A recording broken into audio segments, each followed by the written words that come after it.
দেখ ওরা নকল করছে। স্যার ওরা নকল করছে। তুমি তোমার পরীক্ষা দাও।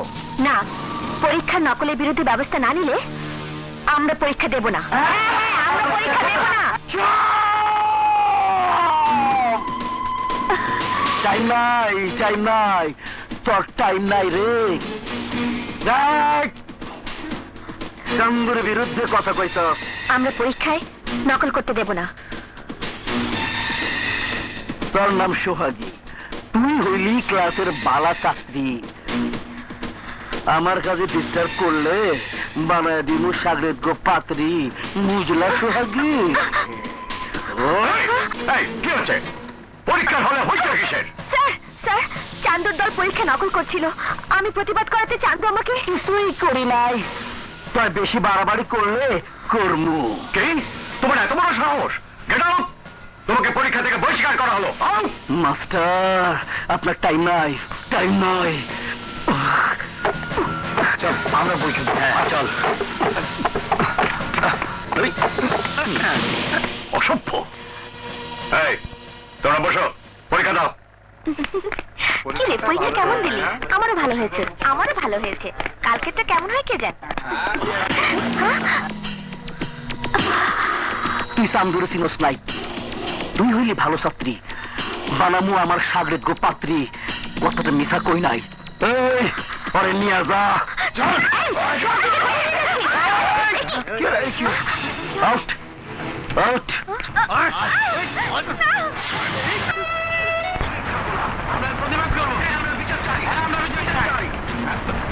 আমরা বিচার চাই, এভাবে তো দেওয়া যায় না।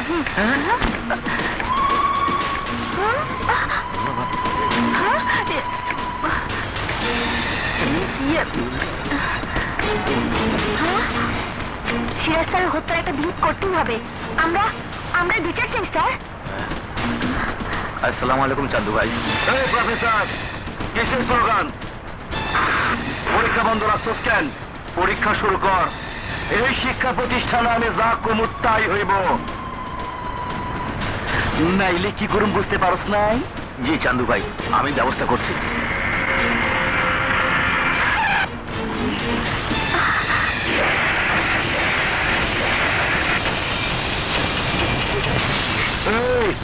মিছিল কর।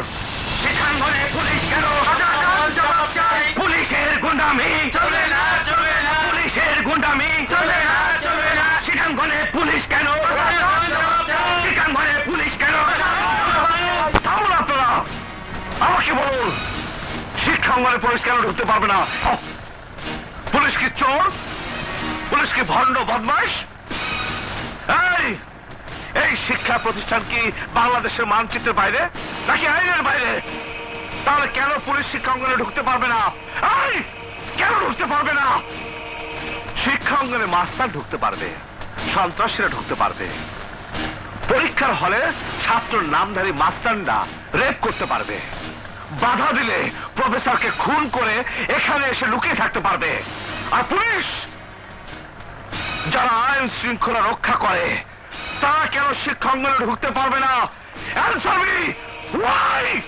এই আরে উত্তর দিয়া দে।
অফিসার, আমার ছাইরা দে, নাইলে তুই বাঁচবি না। তুই জানোস আমি কে?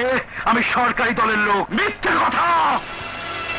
তোর তোর মতো মাস্তান রংবাজ খুনি কোন সরকারি দলের লোক হতে পারে না।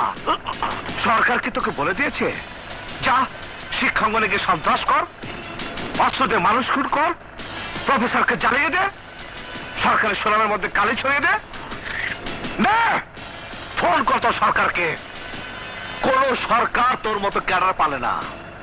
তোর সরকার হচ্ছে অন্যায়ের, আর দেশের মানুষের নির্বাচিত সরকার হচ্ছে ন্যায়ের সরকার। আরে সরকারের তোর মতো গুন্ডা বদমাশ লাগে না। নির্বাচিত সরকারের জন্য আমাদের মতো পুলিশ ক্যাডার আছে, আমরা আছি সরকারের পাশে। তোরা হলে বহিরাগত মাস্তান, সরকারের নাম ভাঙিয়ে নিরীহ মানুষের সর্বনাশ করে তোরা সরকারের বদনাম করছিস। শুনুন আপনারা, আজ এইসব বহিরাগত মাস্তানরা শিক্ষাঙ্গনের সুনামে কালি লাগিয়ে দিয়েছে। আপনারা যারা সত্যিকারের ছাত্র, যারা লেখাপড়া করতে এসেছেন, তারা এইসব মাস্তানদের বিরুদ্ধে সোচ্চার হন। পুলিশের বিরুদ্ধে নয়, পুলিশ আপনাদের বন্ধু। এইসব বহিরাগতদের বের করে দিন, তাহলে আপনাদের সুনাম আবার উজ্জ্বল হবে।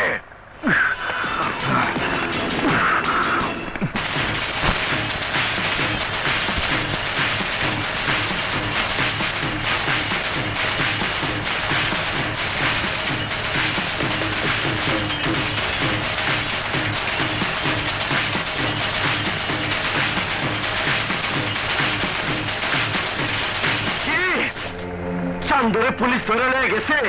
আমার গরম লাগে, আমার গরম লাগে। শুধু তাই নয় বড়ুয়া, আমার ক্যাডারদের মেরে ফেলা হচ্ছে। এখন আমার প্রতিদিন 3 লক্ষ টাকা ইনকাম বন্ধ, মাসে 90 লক্ষ টাকা। একটা ব্যবস্থা করতে না পারলে বড়ুয়া আমরা ধ্বংস হয়ে যাব। মিস্টার বড়ুয়া, আমরা মাসে মাসে আপনার মাসোহারা দেই যাতে আমাকে অবৈধ ব্যবসাকে বন্ধ করে দিবার না পারে। মাদের এখন পুলিশ আমাকে অবৈধ ব্যবসা বন্ধ করে দিবার লাগছে। আগার গায়ে আমার একজন দুলারির হাত কেটে দিয়েছে, জিপ কেটে দিয়েছে, টোটাল ব্যবসায় বন্ধ হয়ে গেছে আমার। আপনাকে যে মাসে মাসে 10 লক্ষ টাকা দিই সেটা বন্ধ হয়ে যাবে? বস হুকুম করুন, ওই ইন্সপেক্টর রানাকে শেষ করে দেই। না, পুলিশে মারতে নাই, পুলিশে বন্ধু বানাইতে হয়। আমরা যারা 2 নাম্বার ব্যবসা করি তাকে সবচেয়ে বড় রক্ষাকারী হইল পুলিশ। সেই পুলিশের সাহায্য ছাড়া কোনো 2 নাম্বার কাম করা যায় না। তোরা কেউ ভাবিস না, ওই ইন্সপেক্টর রানারও আমি বন্ধু বানায় ফেলাম।